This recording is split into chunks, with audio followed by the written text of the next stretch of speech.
बिस्मिल्लाहिर्रहमानिर्रहीम, अस्सलाम वालेकुम। आप देख रहे हैं आज का पाकिस्तान और मैं हूं डॉक्टर शुमाइला गफ़ार। नाज़रीन, मईशत का पहिया चलाने के लिए तवानाई की ज़रूरत होती है और जब मईशत बेहतरी की तरफ जाती है तो साथ साथ तवानाई की जो डिमांड है उसमें भी इजाफा होता है और पाकिस्तान को ऑलरेडी इस हवाले से कई चैलेंजेस का सामना है। दूसरी तरफ अगर देखा जाए तो दुनिया में बढ़ती हुई ग्लोबल वार्मिंग के ख़तरे के पेश नज़र कोशिश ये की जा रही है कि शिफ्ट किया जाए towards renewable energy resources from traditional ways of energy production. Pakistan में भी इस हवाले से कई कोशिशें की जा रही हैं कि इलेक्ट्रिसिटी प्रोडक्शन के लिए मुतबादिल और साफ ज़राए को इस्तेमाल किया जाए। आज के प्रोग्राम में हम डिस्कस करने जा रहे हैं कि पाकिस्तान में राइट नाउ इलेक्ट्रिसिटी प्रोडक्शन के लिए कौन कौन से ज़राए इस्तेमाल हो रहे हैं, रिन्यूएबल एनर्जी है क्या और क्या ये वाकई आम बिजली से सस्ती होने जा रही है, पाकिस्तान में इस हवाले से कितना पोटेंशियल पाया जाता है और क्या इससे हमारी बिजली की ज़रूरियात पूरी हो सकेंगी, सोलर और विंड एनर्जी के कितने प्रोजेक्ट्स हैं जो कि फंक्शनल हैं और इनसे कितनी बिजली प्रोड्यूस हो रही है, सीपेक में रिन्यूएबल एनर्जी के जो प्रोजेक्ट्स लगाए गए हैं उनकी कितनी अहमियत है, पाकिस्तान के अहदाफ क्या होने जा रहे हैं रिन्यूएबल एनर्जी के हवाले से। नाजरीन, यहाँ पर हमें ज्वाइन कर रहे हैं सलीम तनौली साहब जो कि CEO हैं FAKT। जी वालेकुम सलाम डॉक्टर साहिबा। जी बहुत शुक्रिया, आपने मुझे मदद किया। जी सलीम साहब, आप ये बताइएगा, रिन्यूएबल एनर्जी के हवाले से हम गुफ्तगू कर रहे हैं तो रिन्यूएबल एनर्जी का पोटेंशियल कितना है और इस हवाले से हमें क्या इकदाम करने की ज़रूरत है, और आप नाजरीन को ये भी बताइएगा कि how is it the answer to all our problems. क्या एनर्जी क्राइसिस जो हमारे मुल्क में चल रहा है, renewable energy is gonna take care of it और नॉट, क्योंकि अभी हम लोग जो बिजली प्रोड्यूस कर रहे हैं वो 25,000 मेगा वाट है और ये हमारी रिक्वायरमेंट है और 37,000 प्रोड्यूस की जा रही है, तो हमें तो ऑलरेडी सरप्लस में बिजली जो है वो दस्तयाब है, फिर भी हमें किल्लत का सामना है, तो रिन्यूएबल एनर्जी से कैसे ये मसाइल हल होंगे? डॉक्टर साहब, बड़ा ही इम्पोर्टेंट सब्जेक्ट है ये रिन्यूएबल एनर्जी का। पाकिस्तान में एनर्जी का शॉर्टफॉल है। आपने कहा कि पाकिस्तान में ऑलरेडी हम 25,000 मेगावाट बिजली प्रोड्यूस कर रहे हैं, जो कि समहाउ आप समझ रही हैं कि ये ज़्यादा है। अगर आज भी आप देखें तो इंडस्ट्रीज़ में भी लोड शेडिंग हो रही है और बहुत सारे ऐसे एरियाज़ हैं जो कराची के या मुल्क के दूसरे एरियाज हैं जहाँ पे लोड शेडिंग हो रही है और बिजली बहुत महंगी मिल रही है, जो कि लोगों की पहुंच से बहुत दूर होती जा रही है। अब पूरी दुनिया में अगर आप देखें तो जर्मनी को आप ले लें या यूरोपियन कंट्रीज को ले लें तो वो उनके पास वाफर मिकदार में बिजली है, मगर उसके बावजूद वो रिन्यूएबल एनर्जी के ऊपर, पर्टिकुलरली सोलर एनर्जी के ऊपर वो शिफ्ट हो रहे हैं। जो एक्स्ट्रा एनर्जी वो पैदा करते हैं वो अपने सिस्टम में लेके आते हैं और उसके बाद उन नेट मीटरिंग सिस्टम के तहत वो अपने कंज्यूमर है उसको फैसिलिटेट करते हैं। पाकिस्तान में पिछले कुछ अरसे से नेट मीटरिंग इंट्रोड्यूस करवाई गई है, जिसके तहत लोग अपने घरों में अब electricity, renewable energy, particularly solar के हवाले से आप देखें जो कंपैरेटिवली चीप है। अगर आप विंड और दूसरी एनर्जी के सोर्स को देखते हैं, जो कंज्यूमर है उसके लिए बड़ी आसानियां हैं। नेट मीटरिंग से जो फायदा हासिल हो रहा है हमें, वो आपके हर जगह पे उसके इंस्टॉलेशन के बाद आप दोबारा ग्रिड को भी वो बिजली सेल कर सकते हैं। अब इसमें देखें कि जो हमारी जो लोगों में जो सबसे बड़ा इशू था पहले रिन्यूएबल एनर्जी के ऊपर ना आने का, मैं कंज्यूमर की बात कर रहा हूँ पर्टिकुलरली, तो वो उनको अवेयरनेस नहीं थी। अवेयरनेस ना होने की वजह से पाकिस्तान में बहुत लेट हमने सोलर एनर्जी के ऊपर हमने फोकस किया है। अब ऐसा ऐसा डिफरेंट कॉन्फ्रेंसेस हो रही हैं, एग्जीबिशन हो रही हैं, उसके तहत लोगों को इस इंडस्ट्री को प्रमोट किया जा रहा है और लोगों को एक अवेयरनेस क्रिएट की जा रही है। जिस तरह डॉक्टर साहब ने जिक्र किया कि बहुत सारे कंट्रीज ऐसे हैं जिन्होंने अपने सिटीज रिन्यूएबल एनर्जी को they have declared as a renewable energy city. Because कि आप देखें कि सूरज से आपको जो बिजली मुहैया हो रही है, जिसके ऊपर आप एक कुदरती है, और पाकिस्तान माशाल्लाह उन चंद ममालिक में से एक ऐसा मुल्क है जहाँ पे आपको तकरीबन 11 मंथ या 12 मंथ आप कह लें कि जहाँ पे आपको सूरज की रोशनी पड़ती है और आपको बेहतरीन एनर्जी प्रोवाइड हो सकती है उससे। तो अब इसका जो वे आउट है, अगर आप देखें तो इंडस्ट्री भी रिन्यूएबल एनर्जी के ऊपर आ रही है, पर्टिकुलरली सोलर एनर्जी के ऊपर आ रही है, जरूरी है वो, डेफिनेटली इसकी इंस्टॉलेशन भी कंपैरेटिवली इजी है।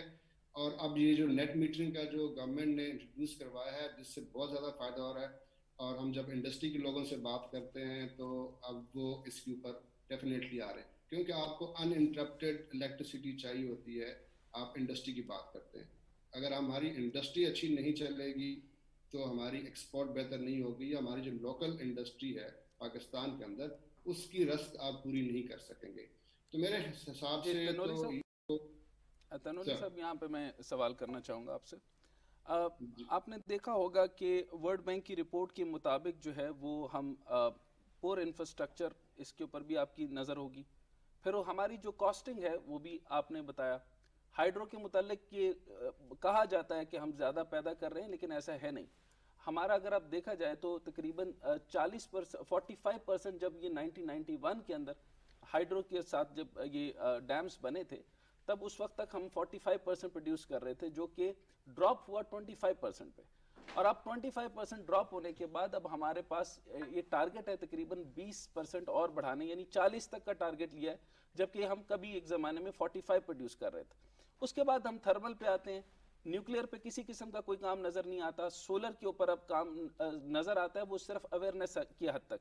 क्या ये मेरी बात दुरुस्त है कि जो अभी सोलर के ऊपर जो बात हो रही है कि AEDB जो है इसके अंदर कहा गया है कि जो सोलर और विंड के जो है वो 2000 मेगावाट की क्लीन इलेक्ट्रिसिटी प्रोड्यूस होगी, और इसके अंदर जो टारगेट्स हैं वो इस तरीके तकरीबन रिन्यूएबल शेयर जो है वो इंक्रीज होना चाहिए 7% पे। आप क्या समझते हैं? मैं आपसे स्टेप वाइज पूछना चाहता हूँ। एक तो ये बताइए कि ये तो अवेयरनेस बेस है, यानी हाइड्रो और वो तो है, वो हम ग्रिड्स को दे सकते हैं। पहले इसका स्ट्रक्चर बताइए कि ये कैसे सस्ती है और कितनी सस्ती है। फिर आपने रीसेंट टाइम के अंदर कुछ एग्जीबिशंस किए और आपके सब पूरे पाकिस्तान का डाटा भी होगा। और ये बताइए कि कौन कौन से एरियाज हैं जो मोस्ट फिजिबल हैं और सोलर प्लांट्स लगाने चाहिए। जैसे चाइना का मैंने अभी एग्जांपल दिया। मैं अभी बायोमास पे बाद में आऊँगा, बाकियों का भी आप जिक्र कीजिएगा, सिर्फ सोलर का नहीं, बायोमास पे भी आएंगे और थर्मल पे भी आएंगे और बाकी चीज़ों पे भी, और जो वेस्ट से एनर्जी हम डेवलप कर रहे हैं उस पर भी आएंगे। आप बताइए कि सोलर हम फौरी तौर पे शुरू करें तो कैसे ये बाकी चीज़ों से ये बेहतर और मोस्ट फिजिबल है?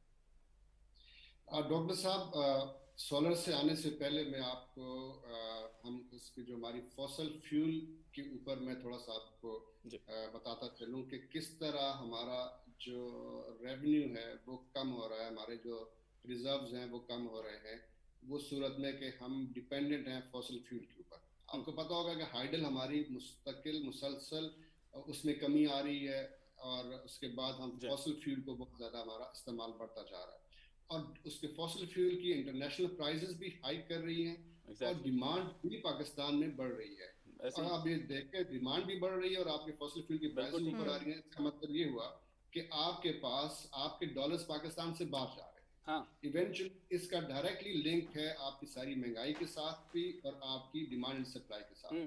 तो सबसे पहले तो हमने वो हाईलाइट करना होगा, गवर्नमेंट को देखना होगा, जो मुक़द्दर इदारे हैं उनको देखना होगा कि हम किस तरह इसको टैकल कर सकें। अब इसमें आते हैं एनर्जी के 3 स्टेक होल्डर्स हैं इस वक्त। एक तो गवर्नमेंट है, एक इंडस्ट्री है और एक कंज्यूमर है। अब जो कंज्यूमर की हद तक अगर आप देखें तो वो हमने बहुत बड़ी अवेयरनेस क्रिएट की है अपने कॉन्फ्रेंस और एग्जीबिशन के थ्रू, जिसमें लोगों को लोग इसके ऊपर जोक दर जोक आप जो समझ लें कि वो आ रहे हैं। पाकिस्तान में बहुत ज़्यादा लोग इसके ऊपर जा रहे हैं। अब इंडस्ट्री की जहाँ तक बात आती है, चूँकि इंडस्ट्री को बहुत ज़्यादा बड़ी बिजली चाहिए होती है और आपके जो पैनल्स होते हैं, सोलर पैनल्स होते हैं, उनको बहुत बड़ी जगह भी चाहिए होती है। तो वो इतनी इलेक्ट्रिसिटी एक इंडस्ट्री के लिए वो प्रोवाइड नहीं कर सकते, क्योंकि आपको एक्स्ट्रा ऑर्डिनरी जगह चाहिए होती है। एक एक पैनल आप देखें तो उसकी लंबाई और चौड़ाई काफ़ी बड़ी होती है। तो उस पॉइंट ऑफ व्यू से अगर आप देखें तो इंडस्ट्री भी इसके ऊपर आ रही है, मगर वो अपनी पूरी रिक्वायरमेंट सोलर से नहीं पूरी कर सकती। अब बात आ गई गवर्नमेंट की, तो गवर्नमेंट ने पिछले कुछ अरसे में, जो पिछली गवर्नमेंट अगर आप देखें तो पाकिस्तान में कुछ सोलर पार्क्स बनाए थे, जिसमें कायद-ए-आज़म सोलर पार्क था और कुछ दूसरे ऐसे पार्क्स थे जहां से इलेक्ट्रिसिटी आप उसमें हासिल कर सकें। बट अनफॉर्चुनेटली वो सोलर पार्क्स सिवाय एकाध के कोई इतना ज़्यादा उसने अनफॉर्चुनेटली वो उसकी करप्शन की नज़र हो गया, आप उसको कह लें, या हमारी इतनी ज़्यादा अवेयरनेस नहीं थी, हमारे लोग इतने टेक्निकल नहीं थे, वो वहाँ पे उसका वो नहीं चला सके।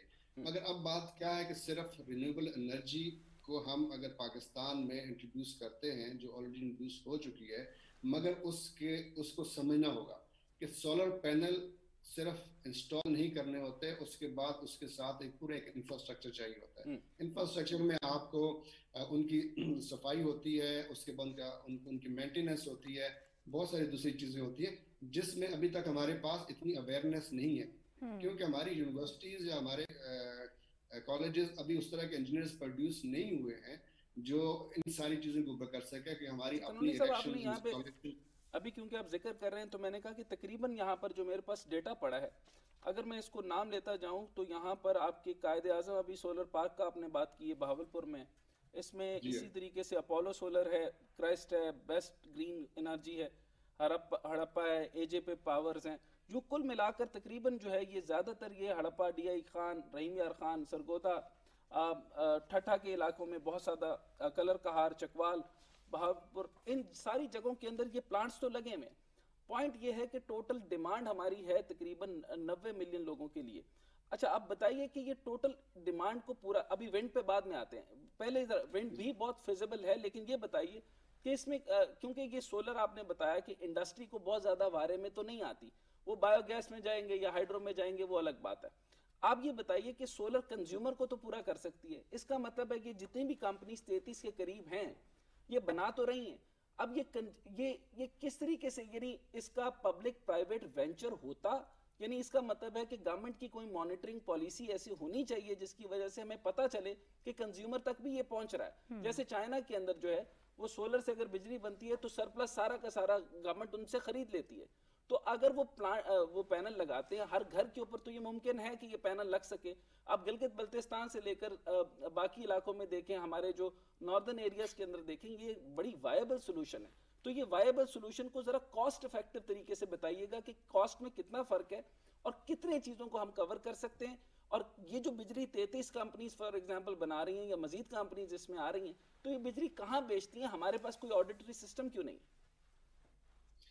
देखें डॉक्टर साहब, इसको जो ऑडिट का सिस्टम है वो तो आपको कोई गवर्नमेंट का नुमाइंदा ही आपको इस पर बेहतर तरीके से बता सकता है, लेकिन मैं आपको वो इश्यूज हाईलाइट कर सकता हूँ या उनके सजेशंस मैं आपको दे सकता हूँ जिसके ऊपर गवर्नमेंट और उनके नुमाइंदे इसके ऊपर बात कर सकते हैं या काम कर सकते हैं।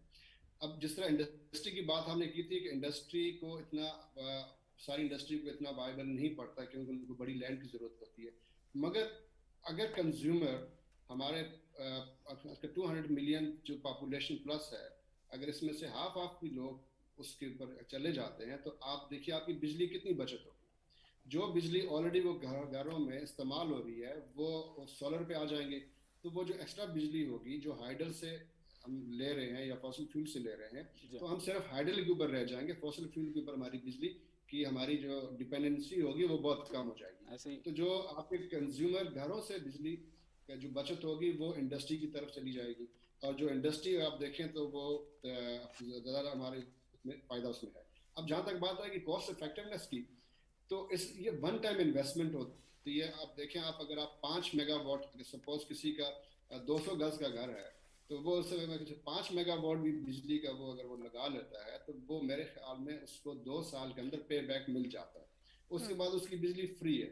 तो आप इससे अंदाजा लगा लीजिए कि ये कितनी चीप है और कितना इसका कंज्यूमर को फायदा, और उसका जो मेंटल उसका जो प्रेशर है इलेक्ट्रिसिटी का जो उसके ऊपर बिल की सूरत में आता है और लोड शेडिंग की सूरत में आता है, उससे उसका छुटकारा हासिल हो जाएगा। यहाँ पर क्योंकि टाइम की जरा थोड़ी सी कमी है, आपके साथ डिटेल में बात और भी करेंगे इंशाल्लाह नेक्स्ट में भी। आप सर यहाँ पर मैं एक और क्वेश्चन करना चाहता हूँ क्योंकि मेरा ज्यादातर जो है वो इसको इकोनॉमिक पर्सपेक्टिव से देखना का भी आइडिया है। आपने सुना होगा CARG होता है जी, कंपाउंड एनुअल ग्रोथ रेट।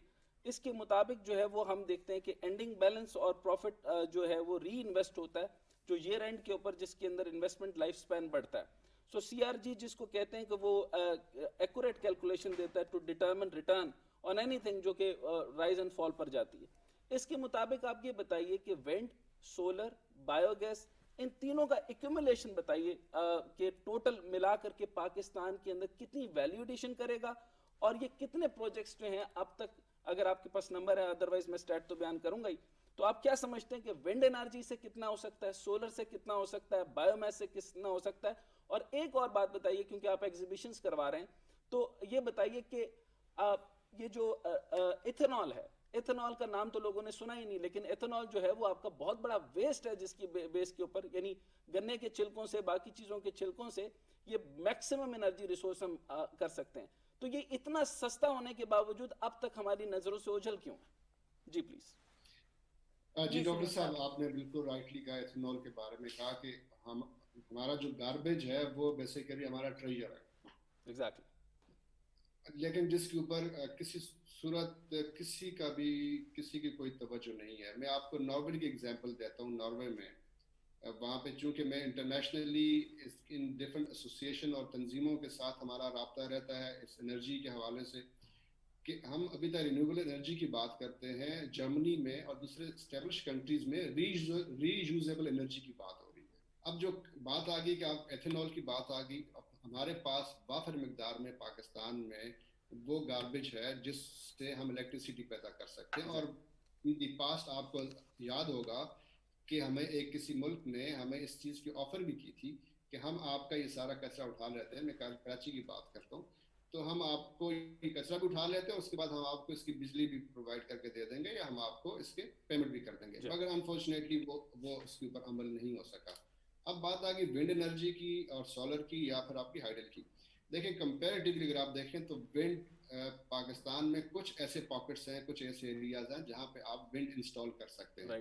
मगर सोलर एक वाहिद ऐसी चीज है जहाँ पे आप थ्रू आउट, आप नॉर्थ से लेकर आप कराची तक, आप हर जगह पे सोलर पैनल्स लगा सकते हैं। विंड कुछ कंपनीज या इंडस्ट्री या गवर्नमेंट लगा सकती है कि उसके ऊपर बहुत हैवी इन्वेस्टमेंट आती है, मगर सोलर सबसे चीप है इंस्टॉलेशन के पॉइंट ऑफ व्यू से भी और इलेक्ट्रिसिटी के हासिल करने से भी। बाकी हाइडल की बात आ गई तो हाइडल आप देखें वो अगेन ये तो गवर्नमेंट का वेंचर है, उसमें वो कर सकते हैं। But yes, there are certain areas जहाँ पे हम हाइब्रिड एनर्जी की बात करते हैं। हाइब्रिड एनर्जी में आप सपोज कि अगर हम इसमें सोलर पैनल लगाते हैं और उसके साथ अगर हम बैटरी नहीं लगाते, कुछ ऐसे एरियाज में जो बड़े बड़े एरियाज हैं, जैसे पूरी एक सोसाइटी है, तो वहाँ पे हम विंड भी लगा सकते हैं और सोलर भी लगा सकते हैं। तो वो उसको आप हाइब्रिड कर सकते हैं, यानी कि दोनों एनर्जी। जी दोनों बहुत एनर्जी जो है शुक्रिया सलीम साहब हमें प्रोग्राम में टाइम देने का।